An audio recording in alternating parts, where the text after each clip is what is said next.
Eu fui vendida sim, vendida pelo meu próprio pai. E sei que se alguém me contasse isso antes, eu nunca acreditaria. Mas na vida, às vezes o destino parece escolher para a gente o caminho mais duro, mais tortuoso, sem pedir permissão. Meu nome é Judite Conceição Almeida, mas pode me chamar de Dona Ditinha, como todos na minha terra me chamam. Tenho 70 anos e moro em Vitória, Espírito Santo. Antes de tudo, vou pedir uma coisinha. Se você tá gostando da minha história até aqui, já deixa aquele like esperto e não se esquece de se inscrever no canal se não for inscrita, porque vou ter muito mais histórias para contar e você não vai querer perder nada, não é? E claro, comenta aqui embaixo de onde você está assistindo. Eu adoro saber de onde vocês são e aproveito para perguntar quantos netos vocês têm, porque eu tenho bastante. Vou contar no final dessa história, mas primeiro quero saber os seus. Isso me faz sentir ainda mais pertinho de vocês. E vou avisar logo, se você não tem fé em Deus, pode até sair agora, porque a minha história tem Deus no centro de tudo. E sem Ele, não teria nem como explicar o que aconteceu na minha vida. Então, se você não crê, talvez essa história não seja para você. Mas se você acredita, me acompanhe, porque vou contar cada detalhe de como a vida foi dura comigo, mas também me ensinou a viver com força, com fé e, acima de tudo, com muito amor. Então, fica comigo até o final, porque eu prometo que você vai entender tudo direitinho e, quem sabe, até se emocionar com a minha história. Eu nasci e cresci em Vitória, uma cidade que, para muita gente, é apenas uma imagem bonita nas fotos. Mas para mim, Vitória sempre foi mais do que isso. Vitória era calor, calor abafado, uma brisa salgada que vinha do mar, mas que nunca parecia refrescar. Eu morava numa casa simples, no bairro de Jardim da Penha. Não era uma mansão, nem perto disso. A casa era pequena, mas tinha um charme simples, sabe? Era de madeira, com paredes que rangiam quando o vento forte do Espírito Santo batia. A sala era modesta, com sofás que minha mãe, Dona Amélia, cobrira com panos coloridos que ela mesma fazia, de crochê. Na parede, sempre havia uma foto da Nossa Senhora Aparecida, que ela olhava todos os dias com devoção. A cozinha tinha cheiro de café fresco o tempo todo, e a janela de alumínio, com vista para o quintal pequeno, parecia ser o lugar mais tranquilo da casa. Meu pai, o seu Orlando, sempre teve aquele olhar distante, aquele jeito de quem carrega um fardo imenso e não quer dividir com ninguém. Ele era um homem grande, de ombros largos e mãos calejadas, fruto de uma vida dura no campo, mas com um coração que parecia ter sido endurecido pela própria vida. Ele não acreditava em muitas coisas, a não ser no trabalho árduo e no dinheiro. O que importa é o que se tem, não o que se sente, dizia ele com frequência, como se isso fosse a única verdade do mundo. Ele nunca foi de demonstrar carinho. Eu me lembro de vê-lo várias vezes, sentado na cadeira de balanço, com um maço de cigarros na mão e um copo de cachaça na outra, olhando o horizonte, sem nunca falar muito. Quando ele falava, suas palavras eram curtas e secas, e sempre envolviam dinheiro de alguma maneira. Já minha mãe, Dona Amélia, era o oposto. Ela tinha o coração aberto, sempre cheia de amor e generosidade. Com seu sorriso tranquilo, ela dava o que podia para quem precisava. Ela sempre dizia que o dinheiro nunca foi o mais importante, que o que valia era a gente estar bem e com saúde. Ela nunca foi rica, mas sempre fez o que podia para nos dar uma vida confortável dentro do possível. Tinha um cheiro suave de sabonete e flores, e suas mãos eram sempre cheias de gestos carinhosos, seja fazendo um bolo de fubá, seja ajeitando minha cama ou até mesmo me dando um beijo na testa, como se me abençoasse. Mas com o tempo, minha mãe foi se apagando aos poucos, como uma vela que vai consumindo sua própria cera. Quando eu tinha 18 anos, uma sombra pesada se abateu sobre a nossa casa. Minha mãe começou a se sentir cansada demais, a se arrastar pela casa com uma fraqueza que eu nunca tinha visto nela antes. No começo, achei que fosse só cansaço, sabe? Mas o cansaço foi piorando, e um dia ela não conseguiu mais levantar da cama. Eu me desesperei e a levei para o hospital em 1973.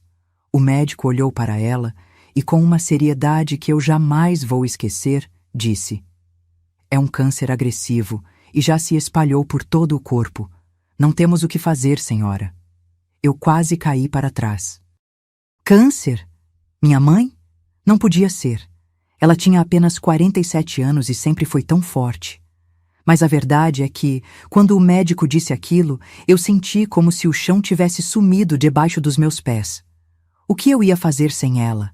Como seria a minha vida sem aquela mulher maravilhosa, que sempre me cuidou e me deu tudo o que podia? Ela não merecia aquilo. Mas a dona Amélia, minha mãe, ela não se entregou. Mesmo com a dor, ela lutou até o último suspiro. Quando a doença parecia já ter tomado conta de seu corpo, ela ainda tinha forças para me olhar e sorrir. "Deus sabe o que faz, minha filha.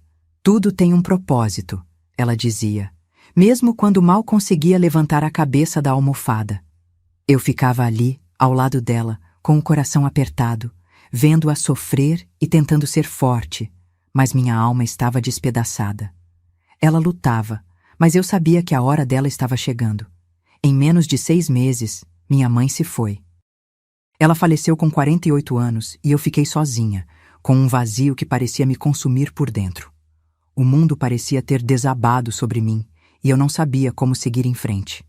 Como viver sem ela, sem aquele amor incondicional? Como seguir em frente sem a mulher que me ensinou tudo sobre a vida, sobre fé, sobre resistência? E foi nesse momento, naquele luto profundo, que a reviravolta começou. Eu, com 18 anos, me vi desamparada, sem minha mãe, e com um pai que, mesmo ao meu lado fisicamente, parecia um estranho. Seu Orlando, meu pai, estava mais fechado do que nunca. Eu o olhava e não conseguia entender como ele não sentia a dor que eu sentia. Ele estava ali, sem chorar, sem demonstrar emoção, como se a morte de minha mãe fosse apenas mais um evento na sua vida. Ele não me abraçou, não me consolou. Só me dizia: "Agora é contigo, filha. Tem que se virar." E naquela hora, me senti completamente sozinha. Não sabia o que fazer da minha vida, de onde eu iria. Eu estava perdida, sem a minha mãe e com um pai que não me enxergava. Eu precisava de mais do que ele podia me oferecer, e isso começou a me fazer questionar tudo o que eu acreditava sobre a família, sobre o amor, sobre a vida. O dia seguinte ao enterro da minha mãe foi o mais pesado da minha vida. O calor de Vitória parecia se intensificar dentro de casa, como se o próprio ambiente tivesse absorvido a dor. Eu ainda não conseguia processar o que tinha acontecido. Minha mãe, a mulher que me ensinou tudo, a mulher que estava sempre ao meu lado, partira, e eu sentia como se o mundo tivesse parado de girar. E ali, no meio da sala abafada, estava o meu pai. Seu Orlando, com os olhos fundos, o corpo amolecido pela bebida e os cigarros que ele não largava. O cenário era o mesmo de sempre, mas a frieza dele, naquele momento, me fez sentir um gelo no peito. Eu não esperava isso dele. Mesmo sabendo que ele nunca foi de demonstrar sentimentos, jamais imaginei que a morte de minha mãe passaria despercebida por ele. Foi quando ele olhou para mim e disse, como quem fala de algo trivial: "Eu não tenho dinheiro para dar um enterro digno para sua mãe." Essas palavras, ditas com tamanha indiferença, foram como um tapa na cara. Eu sabia que ele tinha dinheiro. Dinheiro para as suas cervejas, os cigarros e até para as brigas que ele arrumava. Mas para a minha mãe, para a mulher que o servia, que o alimentava, que fazia tudo por ele não tinha nem o mínimo respeito. Eu respirei fundo, tentando controlar a raiva que subia no peito. "Como assim, pai?" perguntei, sentindo a indignação transbordar. "Você tem dinheiro? Tem sim. Só gasta com besteira, com cigarro, com bebida, e agora não tem dinheiro para dar um enterro digno para ela?" A resposta veio como um soco. "Manda o coveiro enterrar o corpo dela sem caixão. Os bichos vão comer o corpo do mesmo jeito. Que diferença faz?" Eu congelei. As palavras dele eram como um veneno, me paralisando.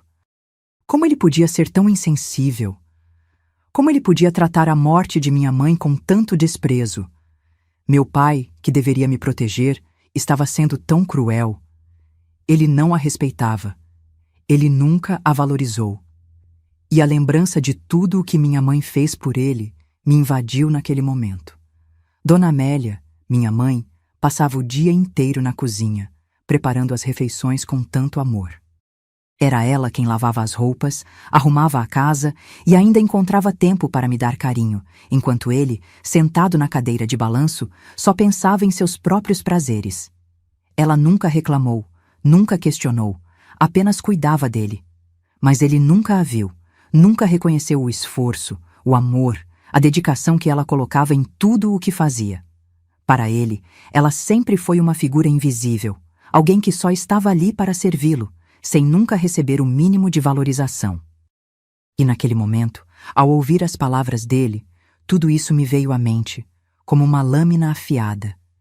Eu não podia deixar isso acontecer. Não ia permitir que a minha mãe fosse tratada com tamanha indiferença, mesmo após sua morte. Não era só um caixão que ele deveria comprar, era um ato de respeito que ele nunca teve por ela. Você vai deixar ela ser enterrada assim? Eu disse, tentando manter a calma, mas meu corpo estava tremendo de raiva. Você vai negar isso a ela? Ele não respondeu, só fez um gesto com a mão como se fosse uma ordem. Mas ali eu não ia me calar. Eu estava disposta a ir até o fim. Ou você compra o caixão, ou eu vou denunciar você, eu disse, a voz firme, o coração disparado. Ele me olhou com desprezo, mas no fundo vi o medo em seus olhos. Ele temia as consequências, sabia que não podia se esconder para sempre. Tá bom, ele resmungou, finalmente.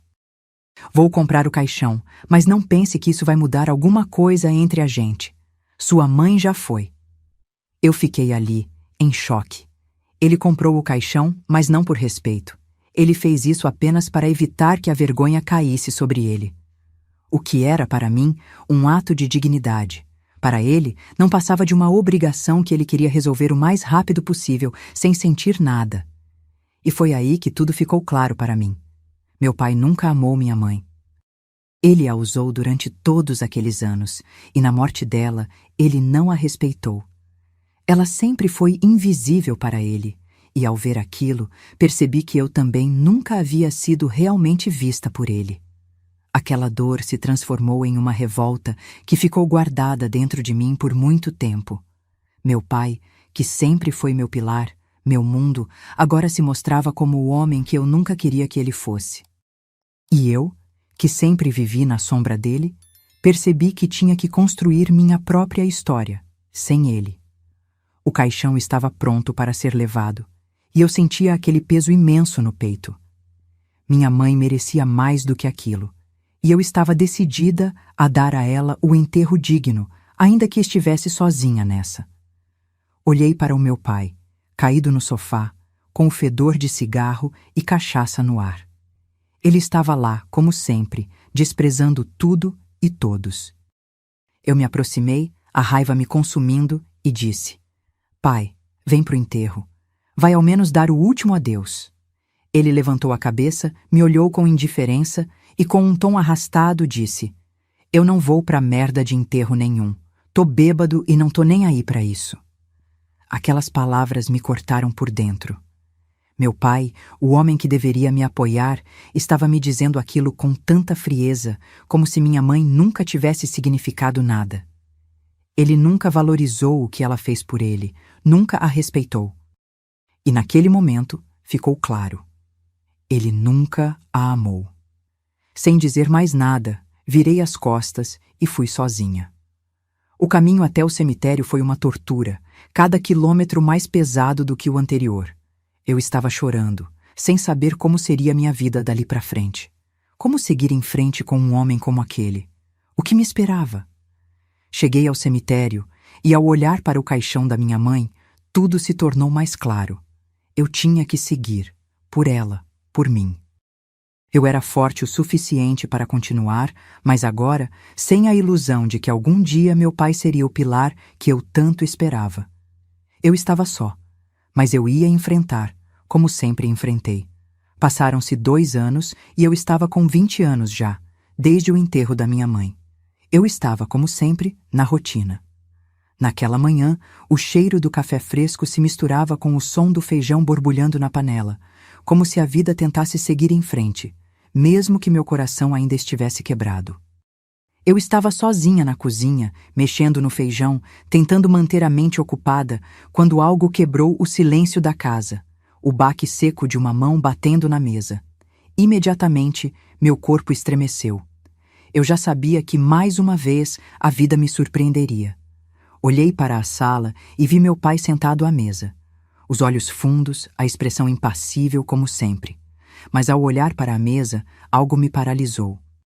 Ela estava cheia de maços de dinheiro, empilhados de forma desorganizada, com papéis espalhados ao redor. Fiquei assustada, sem saber o que pensar. "Pai, o que é isso?" perguntei, tentando controlar o tremor na minha voz. O dinheiro parecia muito, muito mais do que ele jamais tinha tido.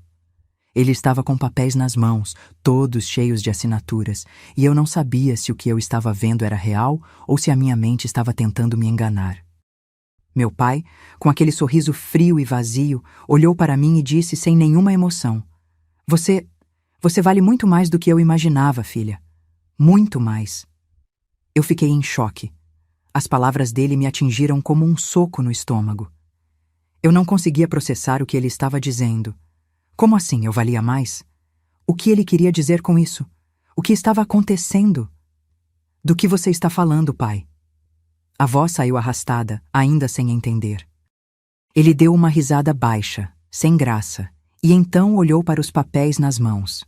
Seu rosto estava impassível, mas ele parecia em paz, como se tivesse tomado uma decisão importante. Algo que parecia não me afetar. "Você não é mais útil para mim, Judite", ele disse, com uma frieza que me fez gelar por dentro. "Você é igual à sua mãe. Só sabe fazer comida, lavar roupa. Não faz mais sentido você ficar aqui.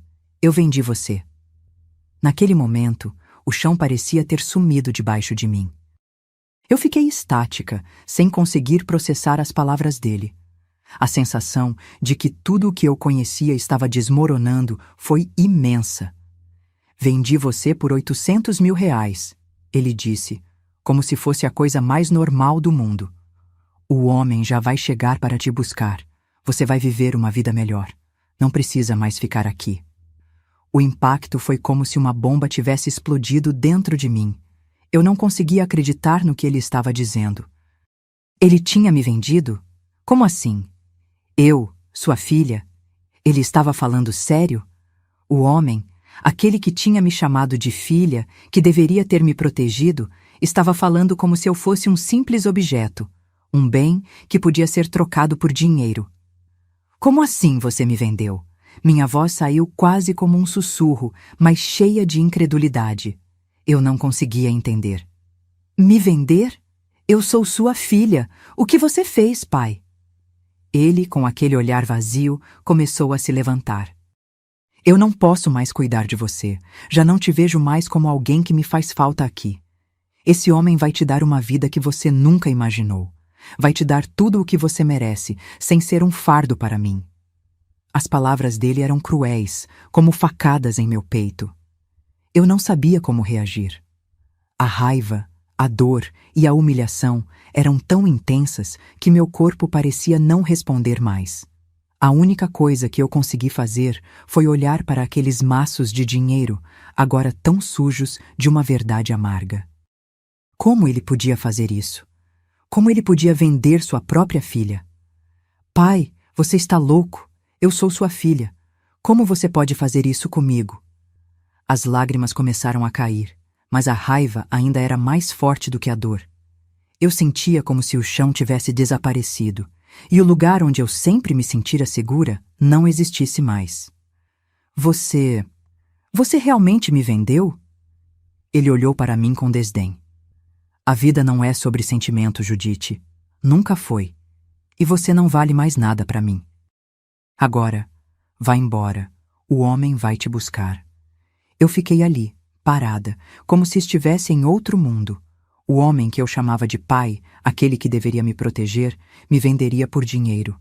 E a minha vida, que antes tinha um sentido, agora parecia não ter mais nenhum. Eu fiquei parada, sem saber o que fazer. O que eu poderia fazer? Meu corpo estava em choque e as palavras de meu pai ainda ecoavam na minha cabeça. Eu vendi você. Eu não conseguia entender, não conseguia acreditar. A sensação de desamparo me consumia. Por um momento pensei em fugir. Pensava que talvez fosse possível escapar, correr para longe daquela casa, daquele homem que eu chamava de pai. Mas o que eu faria? Para onde eu iria? Eu não tinha para onde correr. Aquele sentimento de paralisia tomou conta de mim. Meu corpo não respondia. Fiquei ali, pensando, até que o som de um motor potente cortou o silêncio. Um carro preto gigante, um desses que você só vê em filmes, apareceu na frente da casa. Eu nunca tinha visto um carro tão grande, tão imponente. Ele parecia um escarrão, uma coisa fora de lugar, que não combinava com a minha realidade. Olhei pela janela do meu quarto, o coração batendo forte. Meu pai já estava na porta esperando. Eu o via ali, em pé, com aquele olhar duro, impassível, como se nada do que tinha acontecido tivesse feito alguma diferença para ele. Ele me chamou com um aceno brusco e sua voz ecoou.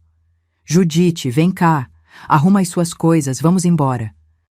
O sangue gelou nas minhas veias. Eu sabia que o que estava acontecendo era real, mas meu corpo ainda se recusava a aceitar. Ele não tinha nenhum pingo de compaixão. Ele não estava nem aí para o que eu sentia. Eu entrei no meu quarto, sem saber por onde começar. Minhas mãos tremiam, mas eu sabia que tinha que fazer aquilo. Arrumei minhas roupas, coloquei o pouco que eu tinha em um saco de pano velho. Um vestido que minha mãe tinha me dado de presente, a blusa surrada que eu usava para trabalhar, um par de calças e uma jaqueta de inverno, mesmo sabendo que o calor no Espírito Santo nunca era muito forte. Eu estava pegando coisas sem nem saber porquê, como se estivesse indo para uma viagem, mas uma viagem sem volta. Eu peguei também uma foto minha com minha mãe, de um tempo que parecia já tão distante. Não sei porquê, mas senti que precisava daquilo.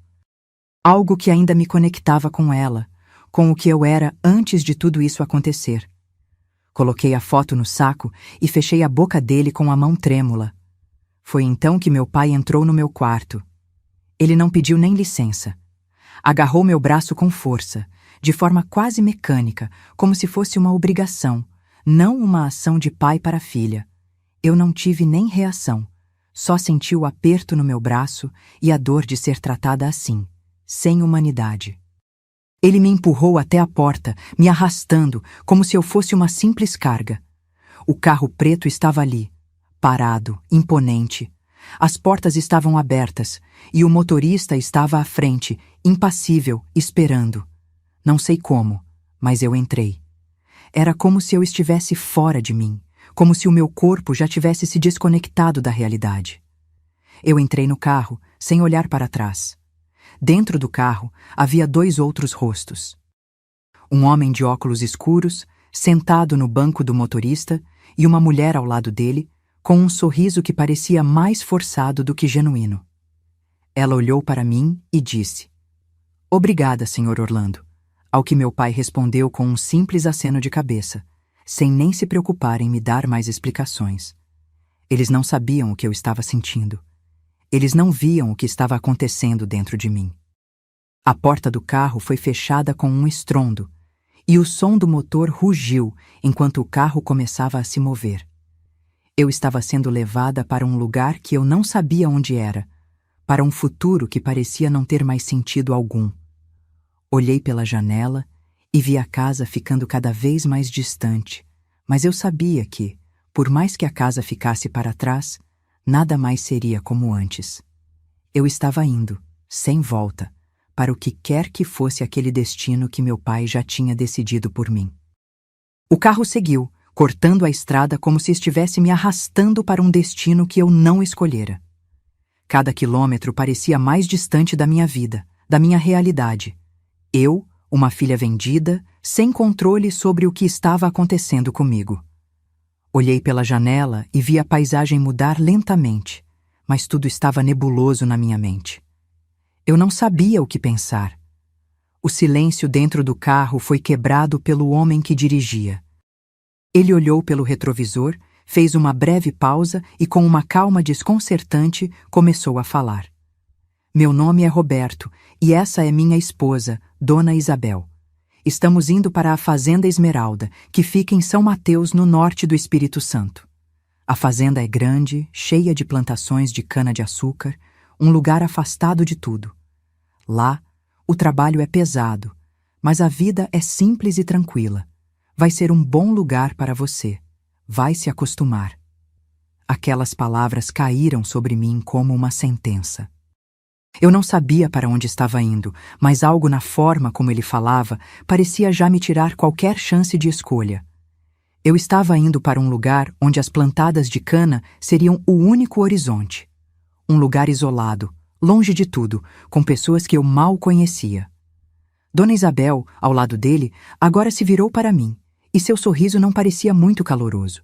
Era um sorriso de quem estava fazendo um favor, mas, ao mesmo tempo, não parecia genuíno. Ela começou a falar de um modo quase automático, como se já tivesse repetido aquilo diversas vezes. Você vai morar conosco na Fazenda Esmeralda. Nosso filho, Mateus, tem 25 anos e está em coma. Ele sofreu um acidente e, desde então, nunca mais acordou. A gente trabalha muito na fazenda e não consegue mais dar a atenção que ele precisa. Precisamos de alguém para cuidar dele, e você será essa pessoa. Meu corpo parou de se mover e eu fiquei tentando digerir aquilo. Um filho em coma? Eu não sabia o que pensar. O que eles queriam de mim? Era para cuidar de um homem que eu nunca vi, em um lugar distante, como se eu fosse uma enfermeira qualquer, sem mais nem menos. O que mais eu tinha para fazer? O que mais eu poderia escolher? Eu estava ali, sem opção, como uma peça em um jogo que não entendi. Roberto continuou, sua voz fria como o vento que batia contra o vidro do carro. Você vai cuidar dele, dar-lhe os cuidados que ele precisa. Mateus vai ficar em casa, e você vai ficar lá com ele, ajudando como puder. Nós não temos mais tempo, Judite, e com isso esperamos que ele tenha uma chance de se recuperar. Eu olhei para eles, sem saber o que pensar. O que eles queriam de mim? Eu não estava preparada para ser enfermeira de um homem em coma. Eu não sabia como fazer isso, mas mais uma vez a sensação de impotência tomou conta de mim. Meu pai me vendeu para essas pessoas, e agora eu estava indo para uma fazenda onde eu nem sequer sabia o que me aguardava. É um lugar afastado de São Mateus, Roberto repetiu, como se estivesse tentando me convencer de que aquele era o melhor destino para mim. A fazenda fica bem distante da cidade, mas é um lugar calmo. Você vai se acostumar. Vai ter tudo o que precisa. O carro seguiu pela estrada, e o vento da janela parecia mais quente, mais sufocante. Eu estava indo para um lugar que eu não escolhi, para cuidar de um homem que eu nunca vi, e o que mais me doía era perceber que eu não tinha opção. Eu estava sendo levada sem nem sequer saber o que fazer com minha própria vida. Finalmente, o carro parou na frente de um grande portão de ferro, a Fazenda Esmeralda.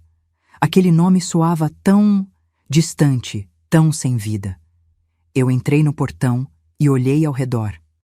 A fazenda era enorme, com campos intermináveis de cana-de-açúcar que se estendiam até onde a vista alcançava. Não havia mais nada. Só o campo e a casa grande e isolada no meio daquela imensidão. Quando o carro parou em frente à casa, Roberto se virou para mim e disse com um tom que já me soava indiferente. Bem-vinda à Fazenda Esmeralda. Agora vai cuidar do Mateus. Ele está lá em cima, no quarto.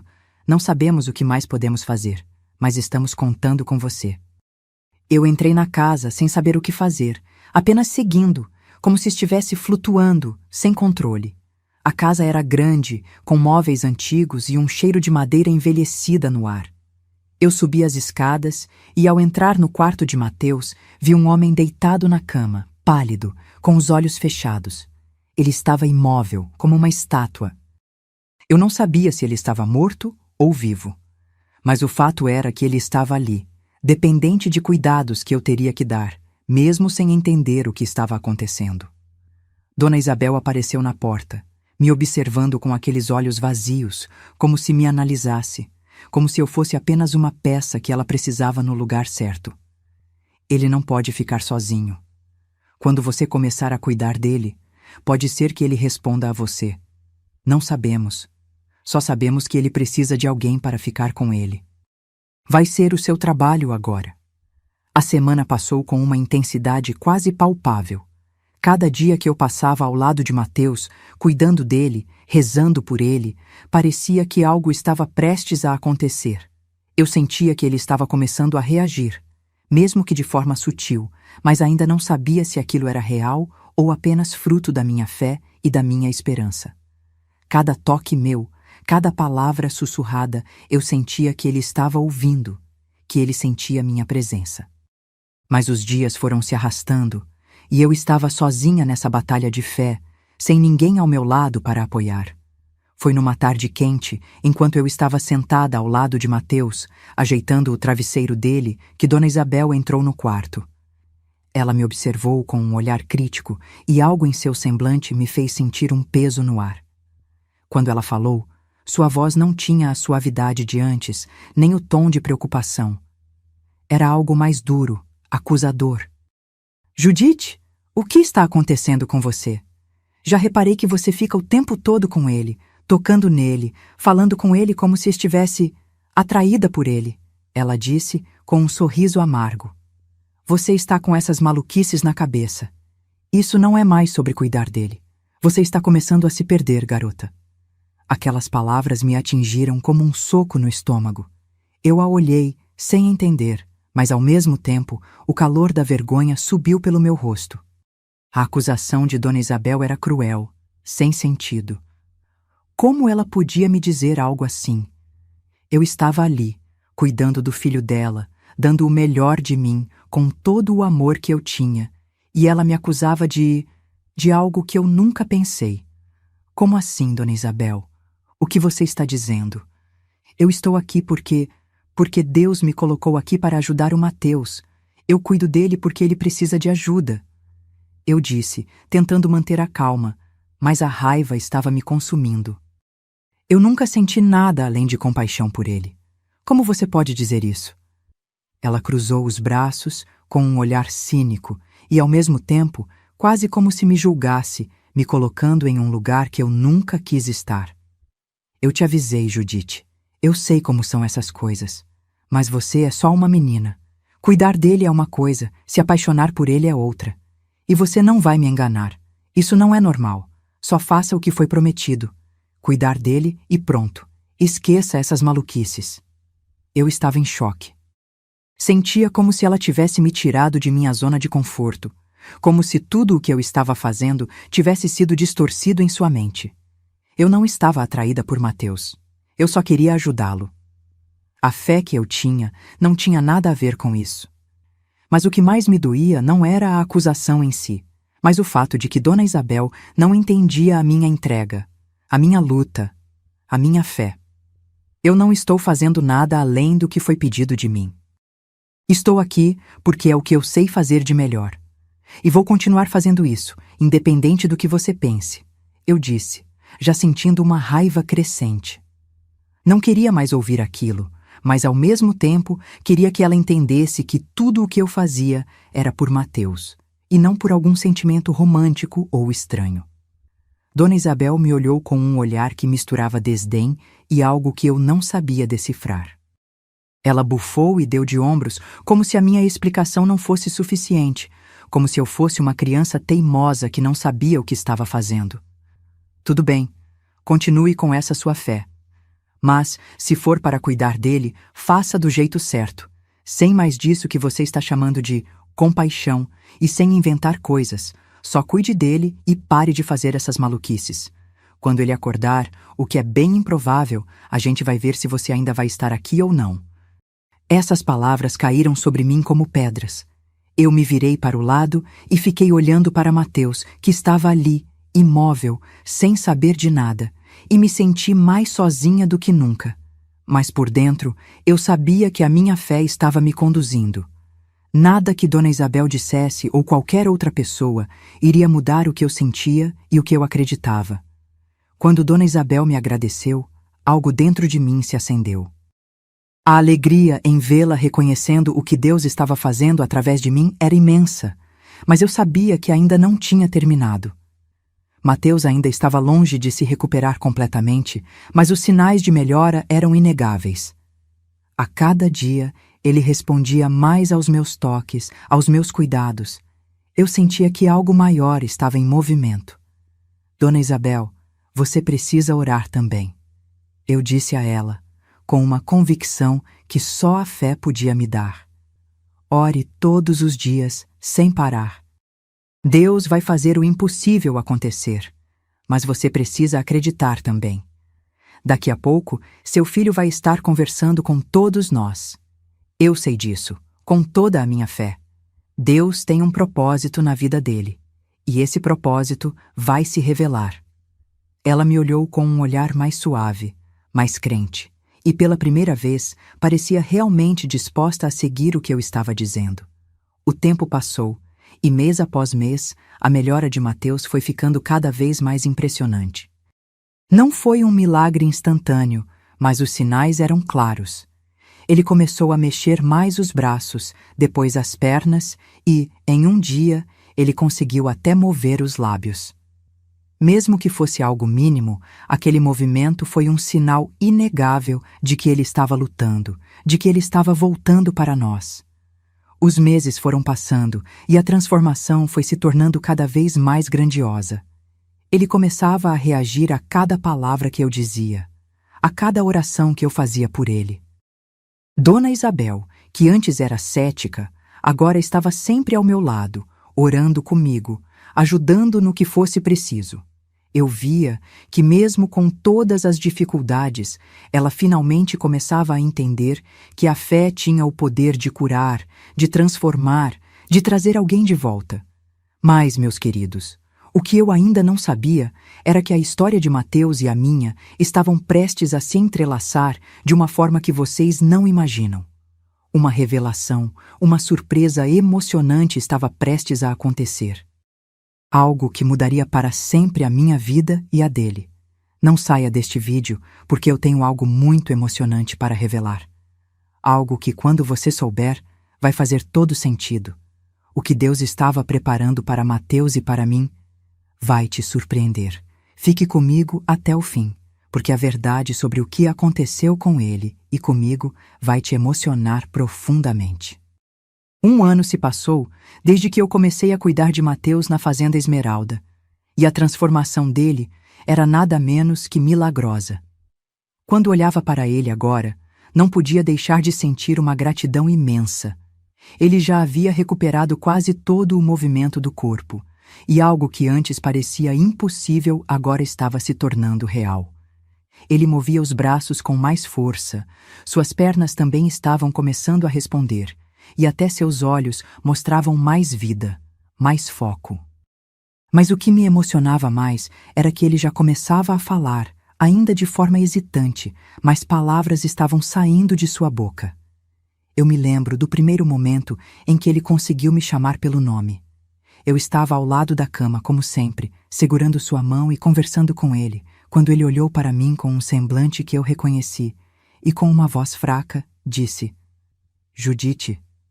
Eu quase caí em cima dele, os olhos cheios de lágrimas.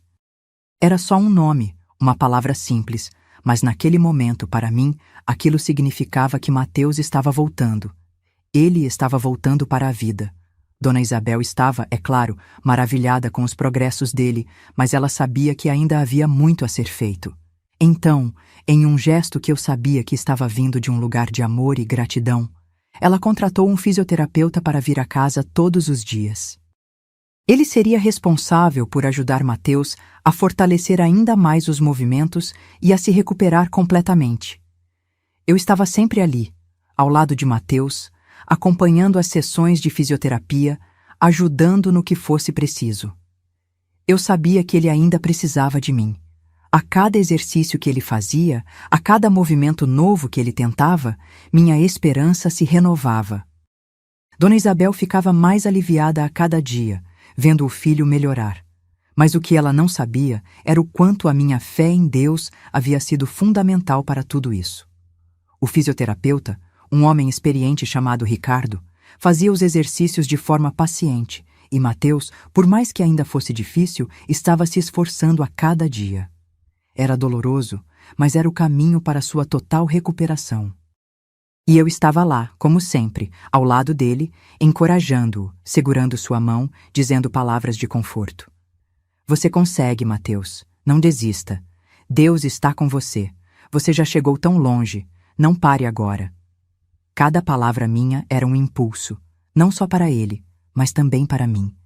Eu sabia que, por mais que o caminho ainda fosse longo, Mateus estava começando a ter a vida de volta.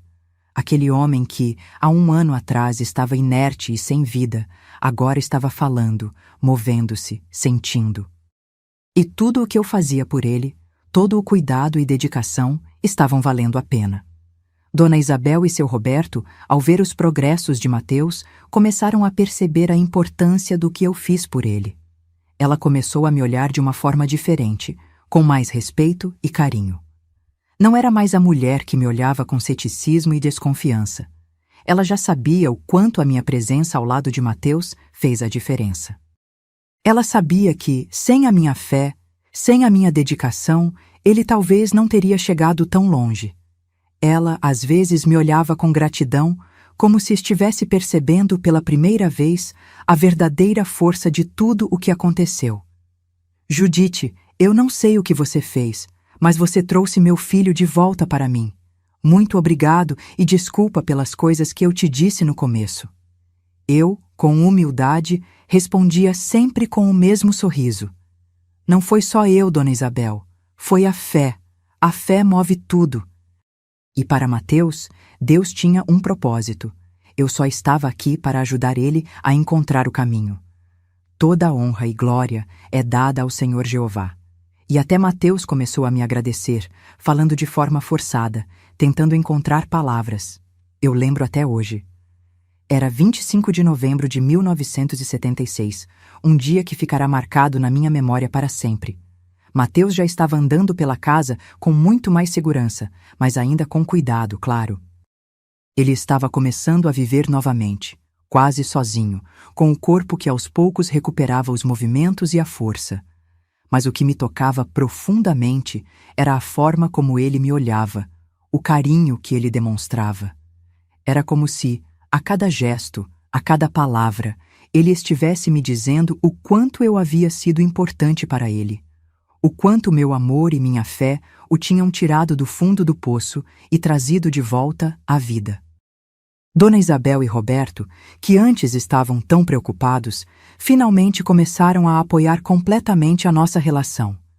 Eles viram o amor de Mateus por mim, viram como ele estava mudando, e mesmo que no início tivessem seus receios, agora estavam felizes por nós dois. Eles até nos incentivaram a seguir em frente. E com o apoio deles, Mateus finalmente tomou coragem para me fazer uma proposta que eu nunca imaginei ouvir. Num daqueles dias, quando ele estava sentado na varanda, com a vista linda da fazenda ao fundo, ele me olhou nos olhos e, com a voz ainda um pouco fraca, mas cheia de emoção, disse: Judite, você tem sido minha luz, minha força, e agora eu quero te dar algo em troca. Eu quero passar o resto da minha vida ao seu lado. Você quer se casar comigo? Eu fiquei sem reação. As palavras dele me pegaram de surpresa. Não sabia o que dizer. O homem que eu havia cuidado durante tanto tempo, o homem que estava em coma, agora me pedia em casamento. Mas no fundo, uma parte de mim sabia que aquilo era o que eu mais queria. Mateus havia me dado algo que eu achava perdido: o amor. Ele tinha tirado de mim o medo, a dor da perda, e agora, diante dele, eu sabia que, sem hesitar, eu também o amava. Sim, Mateus, eu aceito. Eu aceito porque, no fundo, eu sempre soube que nosso destino estava entrelaçado. Foi naquele momento, com um sorriso que iluminou o rosto dele, que ele se levantou com cuidado, me envolveu em seus braços e me beijou. O beijo foi suave, mas cheio de emoção, e naquele gesto, todos ali presentes sentiram a alegria que tomou conta de nós. Dona Isabel e Roberto estavam ao lado, sorrindo, e até o fisioterapeuta que estava ali fazendo os últimos exercícios com Mateus parou por um instante para celebrar aquele momento. Foi nesse dia, aquele 25 de novembro de 1976, que minha vida começou a ser completamente transformada. Eu sabia que, no fundo, aquele era o propósito de Deus para mim e para Mateus. Ele havia me colocado ali, na Fazenda Esmeralda, para que a minha fé o trouxesse de volta à vida. Mas Deus não tinha só um propósito para Mateus. Ele tinha um propósito para mim também, e aquele propósito agora estava sendo revelado. Naquele mesmo dia, começamos a planejar nosso casamento. Mateus queria que fosse algo lindo, algo que representasse toda a nossa jornada juntos, a superação e a fé que nos uniu. Marcamos a data para o início do próximo mês. Eu estava radiante, mas também cautelosa. Mateus ainda estava se recuperando, ainda tinha que fazer os exercícios diários com o fisioterapeuta. Mesmo que ele estivesse em pé, andando, ainda não era completamente independente. Mas a felicidade era tão grande que parecia que nada mais importava. Eu segurava ele com carinho, cuidando de cada passo, cada movimento, como fiz ao longo de toda a sua recuperação. O casamento foi lindo, simples, mas cheio de significado. Quando Mateus disse sim, foi como se o mundo inteiro tivesse se transformado ao nosso redor. E no dia seguinte, seguimos para a lua de mel. Aquele momento foi como um sonho, mas com o calor do sol e a realidade de um amor que renascia. Mesmo assim, Mateus ainda ia com muito cuidado. Eu estava sempre ao seu lado, segurando sua mão, ajudando-o a caminhar devagar, porque ele ainda estava em recuperação. O fisioterapeuta ainda o acompanhava, dando-lhe os exercícios para que ele pudesse se fortalecer mais a cada dia. Mas no dia seguinte, quando eu estava ainda acordando, com a alegria de um novo começo, o telefone daquela casa que nós fomos morar perto da fazenda tocou. Nesse tempo, só tinha telefone quem tinha condição. Era aqueles telefones fixo de fio. Eu atendi, e com a voz trêmula do outro lado da linha, o aviso chegou como um soco no estômago. Era uma ligação dos irmãos de meu pai. Eles tinham ligado com aqueles telefones que ficava na rua no orelhão. Eles disseram que meu pai, o homem que eu tanto tentei entender, que me havia vendido como se fosse uma mercadoria, tinha falecido. Ele morreu sozinho, como sempre viveu, sem cuidados, sem amor. Eles tinham dito que os médicos disseram que ele morreu de complicações causadas pelo consumo excessivo de cigarro e bebida. O fumo, que ele nunca largou, finalmente havia o consumido. Eu fiquei em silêncio, sem saber o que sentir. Era uma mistura de dor, alívio e tristeza. O homem que foi meu pai, que me fez sofrer tanto, se foi. Eu não sabia o que deveria sentir por ele, não sabia se deveria chorar ou se deveria finalmente deixar o passado para trás. Olhei para Mateus, que estava ao meu lado, e ele, com aquele olhar tão doce, me abraçou com cuidado. Eu estou aqui com você, Judite. Sempre estarei. Foi nesse momento que eu percebi que, apesar de tudo o que aconteceu, meu passado tinha sido uma lição para me preparar para o futuro. E o futuro era ao lado de Mateus, com um amor renovado, com a promessa de um recomeço. O que eu tinha vivido com meu pai já não importava mais. O que importava agora era o amor que eu e Mateus compartilhávamos. O propósito de Deus havia se revelado, e eu sabia que ele tinha um plano perfeito para mim, para nós dois. Eu não pude deixar de me perguntar: o que adiantou tudo aquilo? O que adiantou ele me vender por aquele dinheiro? Aquela quantia que, no final das contas, não significava nada diante da morte? Ele teve tanto, mas agora não tinha mais nada. Ele não levou nada consigo. Ele viveu uma vida cheia de vaidades e desilusões, gastando seu dinheiro com bebida, cigarro e vícios que o consumiram. Ele teve tudo o que o dinheiro podia comprar, mas não teve o que realmente importa: amor, respeito, compaixão. E ao final de sua vida, o que ficou? Nada. Ele se foi sem deixar nada de valor, sem deixar sequer um legado. E eu, depois de tudo o que vivi, percebi que ele não sabia o que realmente importa na vida. Com 26 anos, minha vida já tinha se transformado completamente. Mateus e eu tínhamos uma relação sólida, construída com muito amor, paciência e, claro, fé. A recuperação dele havia sido milagrosa e nós estávamos finalmente vivendo o que sempre sonhamos: uma vida juntos, uma vida plena, cheia de planos para o futuro. E então, aquele sonho se tornou ainda mais real quando, um dia, em meio aos risos e à felicidade, descobrimos que estávamos esperando o nosso primeiro filho. Vai ser um menino, Judite, Mateus dizia, com os olhos brilhando enquanto eu tocava a barriga, sentindo a vida crescer dentro de mim. Decidimos chamar o menino de Davi, um nome que simbolizava força, coragem e, principalmente, fé. Porque naquele momento sabíamos que a nossa família estava sendo construída com as bases mais sólidas que existiam: amor e fé. Davi nasceu em uma manhã ensolarada, e ao vê-lo pela primeira vez, meu coração se encheu de uma alegria que não sabia que existia.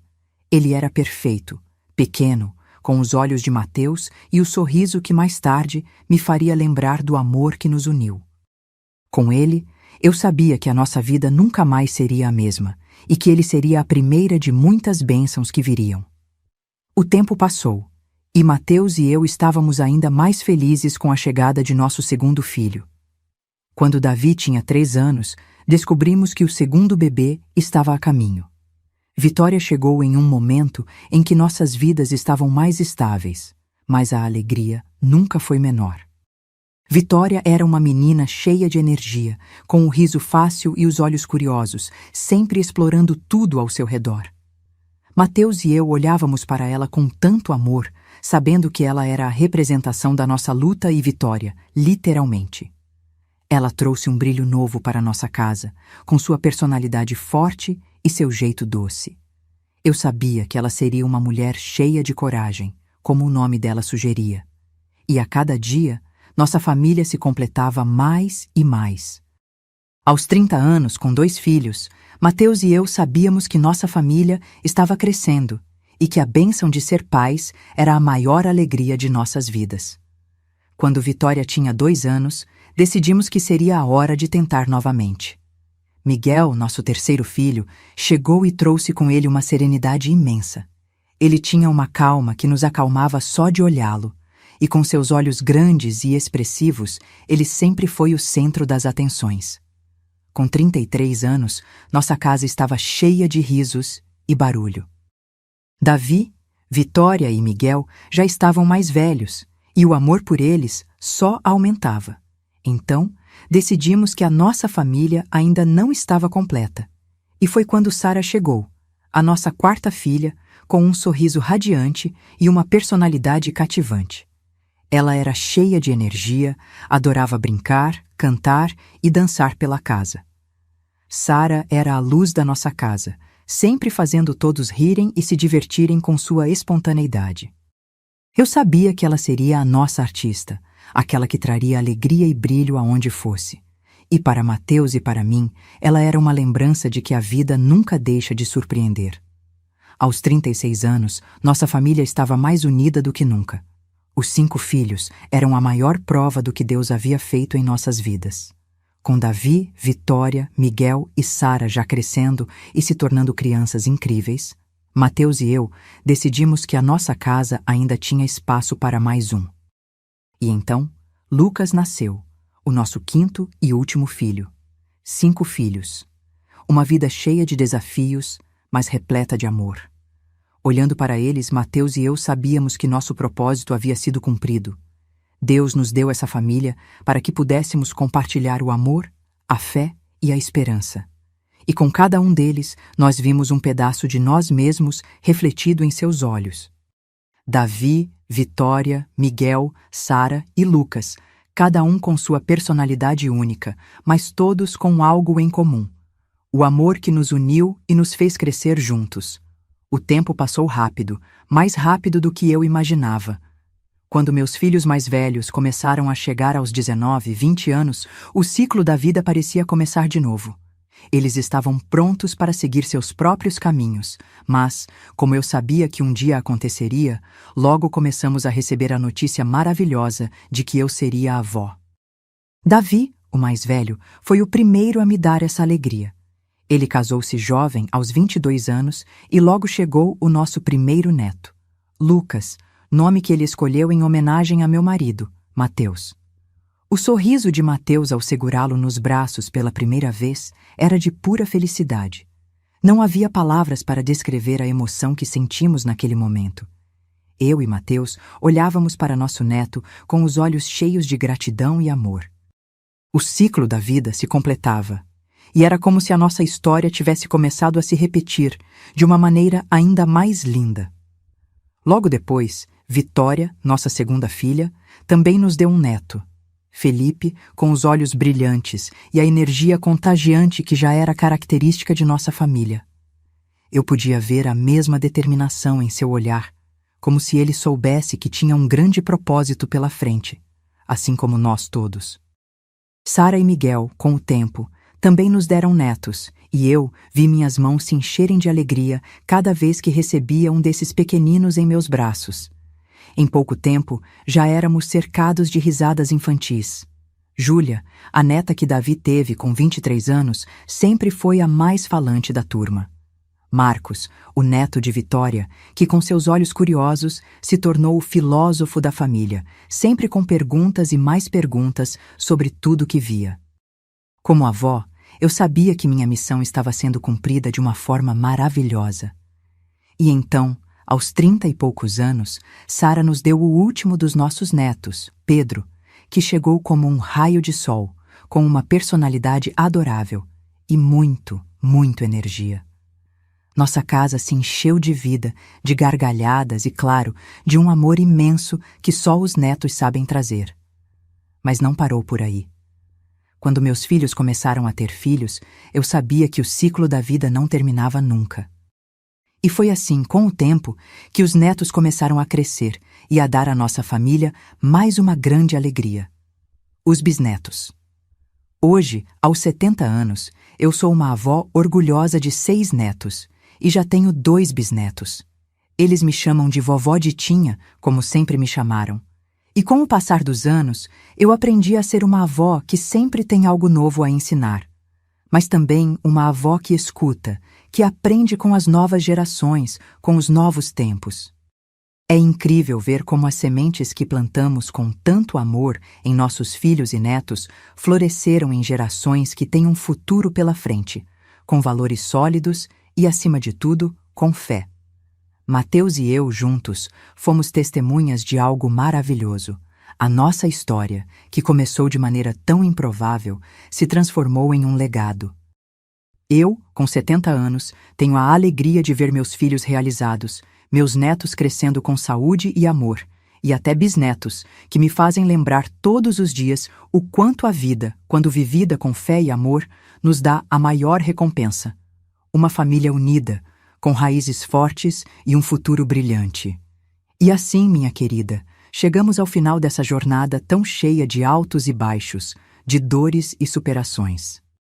Eu olhei para minha vida, para minha família, para tudo o que construí com Mateus, e só tenho uma palavra em meu coração: gratidão.